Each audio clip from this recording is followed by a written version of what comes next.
ये कहा गया था कि शरद पूर्णिमा को कोई आदेश मिलेगा, तो कल भी आपको बताया था, आज भी आपको बता दे रहे हैं कि अब आप लोग जिन गाँव में यानी समझ लो कि आपकी कमेटियाँ बन गई हैं, उन गाँव में आप गांव स्तर का या 4-6 गांव इकट्ठा करके जैसा जिसको साधन सुविधा हो, आप उस हिसाब से शाकाहारी सम्मेलन करो, शाकाहारी मेला लगाओ।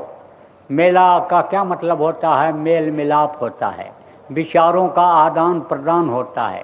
अब भी देखो मेला होता है, तरह तरह के वहाँ आल्हा गाने वाले, कीर्तन करने वाले, भजन गाने वाले, तरह तरह के लोग आते हैं, मिलते जुलते हैं अपने विचारधारा के लोगों से और अपनी बात को लोगों तक पहुँचाते हैं।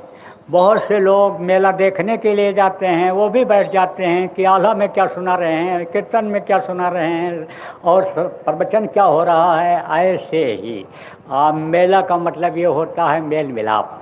तो आप मेला करो, सम्मेलन करो, आप लोगों को, शाकाहारी लोगों को इकट्ठा करो और शाकाहारी लोगों के बारे में लोगों को बताओ। उन लोगों को आप ट्रेनिंग दे दो, जो 5 आदमी हैं उनको शाकाहार के बारे में बताने के लिए, परमार्थ के बारे में बताने के लिए, जय गुरुदेव नाम जो जीता जागता इस समय पर है उसके बारे में बताने के लिए, नाम ध्वनि बोलने से क्या फ़ायदा होगा इसको बताने के लिए, मनुष्य शरीर के अंदर आत्मा यह है, यह परमात्मा से मुलाकात कैसे करती है, किस लिए मिला, इसको बताने के लिए आप ट्रेनिंग दे दो और उन लोगों से सम्मेलन कराओ। मान लो आप 5 आदमी प्रांत स्तर के हो, जिला स्तर के हो, तो प्रांत स्तर के 5 आदमी या 10 आदमी जो भी हो, आप सब जगह गांव में नहीं पहुंच सकते हो, तो आप लोग उनको ट्रेनिंग दे दो। जो यानी आपके जिला स्तर के लोग हैं, जिला स्तर वाले तहसील स्तर के, तहसील स्तर वाले ब्लॉक स्तर के लोगों को समझा दें, बता दें और यह सम्मेलन जल्दी से जल्दी आप पूरा कर दो। 4 भागों में आप बांट दो, किसको जहाँ संगत ज़्यादा है, जहाँ ज़्यादा प्रचार हो गया है, वहाँ आप 4 भागों में बांट करके और जगह जगह पर ब्लॉक स्तर का, तहसील स्तर का 4 भागों में बांट करके सम्मेलन कर लो। फिर प्रांत स्तर का यानी सम्मेलन 4 भागों में बांट करके 4 स्थानों पर कर लो। वो नए लोग जो आएंगे उनको भी उसमें बुलाओ। आपका प्रांत स्तर का, जिला स्तर का सम्मेलन बड़ा सम्मेलन हो जाएगा। और जब उनके अंदर प्रेरणा उठेगी कि भाई हमको भी अपना समाज बनाना चाहिए, जब बुरे लोग अपना समाज बना लेते हैं तो हम अच्छे आदमी हैं, शाकाहारी हैं, सदाचारी हैं, नशा मुक्त हैं, हमको भी अपना समाज बना लेना चाहिए। हमको एक शाकाहारी जाति बना लेना चाहिए। जो इस समय जाति पाति का झगड़ा, जाति पाति का जो ज़्यादा भाव लोगों के अंदर लोग भर रहे हैं, तो शाकाहारी जाति हमारी एक तैयार हो जाए, एक संप्रदाय तैयार हो जाए। इसलिए शाकाहारी सम्मेलन करो और लोगों को समझाओ और जो जिसके लायक हैं अपने अपने क्षेत्र में सब लोग लग जाएंगे तो एक दिन पूरा वातावरण ही शाकाहारी हो जाएगा। और यही शाकाहारी का अभियान विदेशों में भी जब लागू हो जाएगा तो विदेश के लोग भी शाकाहारी हो जाएंगे। आज आपको मैं बता रहा हूँ, कश्मीर से और कन्याकुमारी तक कोई भी मांस मछली अंडे की दुकान ही नहीं रहेगी।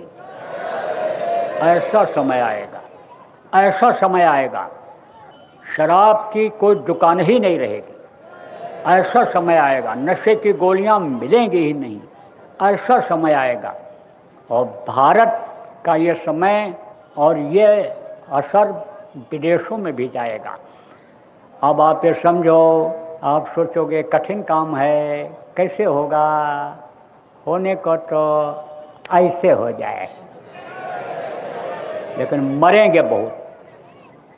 और जितने भी संत महात्मा आए, संतों का काम करने वाले लोग आए, जीवों को मारना कभी भी नहीं चाहिए। बताते हैं, समझाते हैं, जो उनके मुरीद भक्त फॉलोअर जिनको कहते हैं वो मेहनत करते हैं, समझाने पर बताने पर जब नहीं मानते हैं तब चुप हो जाते हैं। तो जब चुप हो जाते हैं तब काल अपना काम शुरू कर देता है। नहीं तो संतों के काम में काल बाधा नहीं डालता है, डाल भी नहीं सकता है, और डालता भी है तो उनके शरीर के कष्ट तक ही वो बाधा रहती है। जो उसके काल के अधीन है ये शरीर, शरीर को दुख भले दे देता है, वो बर्दाश्त भी कर लेते हैं अपने शरीर से, लेकिन काम में उनके रुकावट नहीं आती है, काम उनका बढ़ता चला जाता है। लेकिन जब अन्य लोग नहीं मानते हैं तब अनि लक्ष्मण बाण सरा हो, बिन भय होए न प्रीत। जलद माने नहीं, गए 3 दिन बीत। राम ने कहा था ना कि ये ऐसे समुद्र मानने वाला नहीं है, ये रास्ता नहीं देगा, लक्ष्मण बाण उठाओ। जब उन्होंने बाण उठाया, भय बिन होए न प्रीत, तो समझो कि भय पैदा होगा।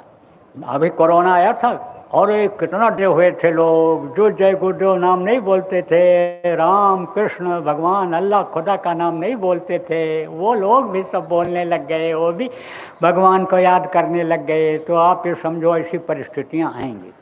समझाने से मनाने से लोग नहीं मानेंगे तो कुदरत यानी प्रेरणा देगी। किसको प्रेरणा देगी? जिसके अधिकार में लोग होंगे, शासन प्रशासन जिसको कहते हैं, वो यानी समझो इस भाव से नहीं तो किसी भी भाव से कि बीमारी न फैल जाए। आप ये समझो कि इधर उधर जानवरों का खाल और ये खून बहेगा, इससे बीमारी फैलेगी, हवा दूषित हो जाएगी। इसी दृष्टिकोण से चाहे रोकेंगे और जब वो भी फेल हो जाएंगे तब यानी समझो बज रहा काल का डंका, कोई बचने न पाएगा, बचेगा 7 जन कोई जो सर से लव लगाए।